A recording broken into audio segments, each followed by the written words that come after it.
अरे खाना बना रही थी या बीरबल की खिचड़ी जो तुझे इतना समय लग गया? इतने सारे पकवान बनाने की क्या जरूरत थी? कहीं इतना सब खाकर पेट में अपच बन गई तो? ओफो माँ, ये कोई मैदा मैगी पास्ता तो है नहीं जो कि हमारे पेट में जाकर अपच करे।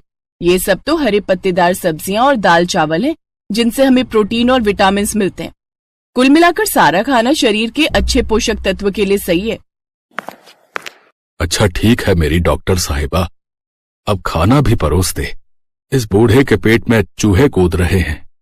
प्रेरणा टेबल पर बैठे अपने माता पिता को खाना परोसती है। प्रेरणा को खाना बनाने और खाना खिलाने का बड़ा शौक था। प्रेरणा की शादी की उम्र हो चली थी, इसलिए उसके माता पिता उसके लिए एक अच्छे घर का लड़का देखकर उसकी शादी पक्की कर देते हैं। फिर 2 महीने बाद उसकी शादी अनुराग नाम के लड़के से हो जाती है। शादी के बाद वो अपने ससुराल आती है, जहाँ उसके सास ससुर, जेठ जेठानी, उनके बच्चे, ननद देवर और एक बूढ़ी दादी सास भी होती है। इतने बड़े परिवार को देख प्रेरणा हैरान थी। ऊपर से कोई मोटा तो कोई पतला था। ये कैसा गेंदे के फूल जैसा ससुराल मिला है मुझे? कोई जरूरत से ज्यादा मोटा तो कोई सूखा हुआ कांटा। ननद सूखे कांटे की तरह दुबली पतली, ससुर जी का पेट ढोल की तरह फूला हुआ, और इनके पेट पर तो कोई आराम से कप प्लेट रखकर चाय पी ले। अपने ससुराल वालों को देखकर जहाँ प्रेरणा के मन में उथल पुथल छाई हुई थी, तो वही वो इस बात से पूरी तरह अनजान थी कि उसके ससुराल वाले मैगी के कितने शौकीन हैं। फिर उसकी सास उसका गृह प्रवेश करवाती है और उसको उसकी ददिया सास से मिलवाती है। जुग जुग जियो और सदा सुहागन रहो, दूधो नहाओ पूतो फलो। तभी जेठानी की बेटी रिया अपनी चाची का लहंगा पकड़कर कहती है, चाची चाची मुझे ना मैगी खानी है, आप मुझे मैगी बनाकर खिलाओगे ना? अरे रिया, अभी तेरी चाची थकी हुई है, चल मैं तेरे लिए बॉर्नवीटा वाला दूध बना देती हूँ। नहीं बुआ, मुझे दूध नहीं पीना, वो अच्छा नहीं लगता।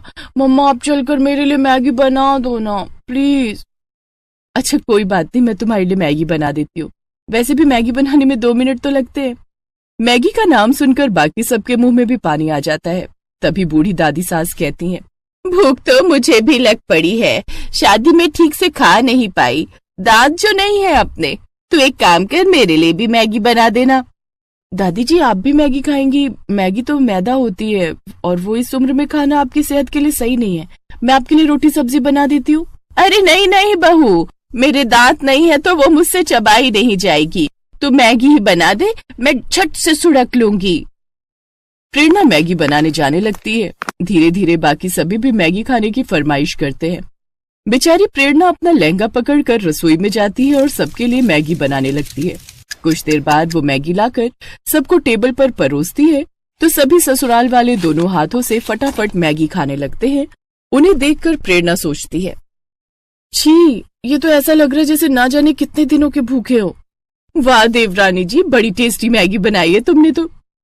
सच में भाभी, बड़ी अच्छी बनी है। वो क्या कहते हैं ना, जस्ट लुकिंग लाइक वाओ। जी शुक्रिया। फिर सभी खा पीकर अपने अपने कमरों में चले जाते हैं और प्रेरणा बेचारी सबकी प्लेटें धोने लगती है। उसके बाद अपने कमरे में जाती है, जहां उसका पति अनुराग उसका इंतजार कर रहा था। फिर उनकी सुहाग रात होती है। फिर अगली सुबह प्रेरणा नहाकर तैयार होकर अपनी पहली रसोई के लिए किचन में जाती है और सबके लिए तरह तरह के पकवान बनाती है। आज तो सब मेरे हाथ की बनी है मलाई चाप, शाही पनीर, दाल मखनी और मिक्स वेज खाएंगे तो खुश हो जाएंगे। सब अपनी उंगलियां चाटते रह जाएंगे। तभी उसकी सास और जेठानी मैगी के भरे हुए 2 बड़े बड़े बोरे लेकर वहां आते हैं। अरे बहू, ये तला भुना क्या बना डाला, ये सब कोई नहीं खाएगा। लेकिन माँ जी, ये सब पकवान मैंने आप सबके लिए बनाए हैं। उसे कोई नहीं खाएगा, यहाँ सब मैगी खाते हैं। लेकिन कल रात सबने वही तो खाई थी। अरे उसे खाना नहीं, चखना कहते हैं। हमारे यहाँ तो हर रोज 1000 मैगी बनती है, तभी हम सबका पेट भरता है। 1000 मैगी के नाम से तो प्रेरणा को चक्कर आने लगते हैं। हे भगवान, ये लोग इंसान है या राक्षस? खैर मुझे क्या, मेरे लिए तो आसानी है, झट से पानी उबालो, मैगी डालो, बस फिर बन गई मैगी। ऐसा करो, आज तुम प्याज के तड़के वाली मैगी, सूखी मैगी, तरी वाली मैगी, मसाले वाली मैगी और मीठी मैगी बना लो। भैंस की पूंछ, 5 तरह की मैगी खाकर ये कौन सा शक्तिमान बन जाएंगे, पपसी कहीं के। और वो जल्दी जल्दी अलग अलग चूल्हों पर मैगी के पतीले रखती है। बाहर सभी बार बार घड़ी की तरफ देख रहे थे। कुछ देर बाद वो सबको 1000 पैकेट की बनाई हुई मैगी परोसती है। साथ ही अपने बनाए हुए पकवान भी रखती है, लेकिन उसके पकवान कोई नहीं खाता। सब मैगी पर टूट पड़ते हैं और कुछ ही देर में 5 पतीले चाट जाते हैं। फिर सब अपने कमरे में आराम करने चले जाते हैं और बेचारी प्रेरणा सारे बर्तन और रसोई की सफाई में लग जाती है। इसी तरह अगले दिन भी उसके सभी भुक्खड़ ससुराल वाले उससे मैगी बनाने के लिए कहते हैं। भाभी, आज न जरा चटपटी मैगी बना देना। हाँ, कल नमक मिर्च थोड़ा कम था। ठीक है ननद जी, वैसे आप दोनों भी चलिए ना मेरी मदद के लिए। अरे बस मैगी उबालनी तो है, कौन सा उसमें समय लगेगा। जाओ अब देर ना करो, सब खाने के लिए इंतजार कर रहे हैं। जी जेठानी जी। प्रेरणा रसोई में जाती है तो बाहर से आवाज आती है। और कितना समय लगेगा? जी बस लाई।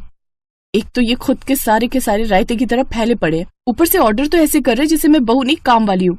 मसाले खोलते वक्त वो उसकी आंख और नाक में भी चला जाता है, जिससे उसे आंखों में मिर्च और छींकें आने लगती हैं। वो जल्दी से अपना मुंह धोती है, फिर सबको 2 घंटे बाद मैगी परोस कर देती है। इसी तरह रोज रोज मैगी खाने से सबके पेट में दर्द रहने लगता है। किसी को दस्त, किसी को उल्टियां होने लगती हैं। यहाँ तक कि एक रोज रिया की तबीयत काफी ज्यादा गंभीर हो जाती है। साथ ही ददिया सास की हालत भी बहुत गंभीर हो जाती है। उन्हें जल्दी से अस्पताल ले जाया जाता है, जहाँ डॉक्टर उनसे कहता है, देखिए इनकी आंतों में मैदा जम चुका है। इतनी मात्रा में मैदा खाने से लिवर या किडनी आगे चलकर खराब हो सकती है। आप यकीन नहीं करेंगे डॉक्टर साहब, लेकिन मेरे ससुराल में हर दिन 1000 पैकेट मैगी बनती है। क्या आप लोगों को पता नहीं मैदा हमारे शरीर के लिए कितना ज्यादा नुकसानदायक है? आप लोग ये सब छोड़कर घर का हेल्दी खाना खाइए और घर के कामकाज भी करिए ताकि शरीर हेल्दी रहे, नहीं तो एक दिन तबीयत काफी ज्यादा खराब हो जाएगी। कुछ दिनों बाद वो दोनों ठीक हो जाते हैं और अब प्रेरणा के ससुराल वालों को अपनी गलती का एहसास होता है और वो अब मैगी छोड़कर घर का खाना खाने लगते हैं। साथ ही अब घर के बाकी सब लोग भी प्रेरणा की मदद करते।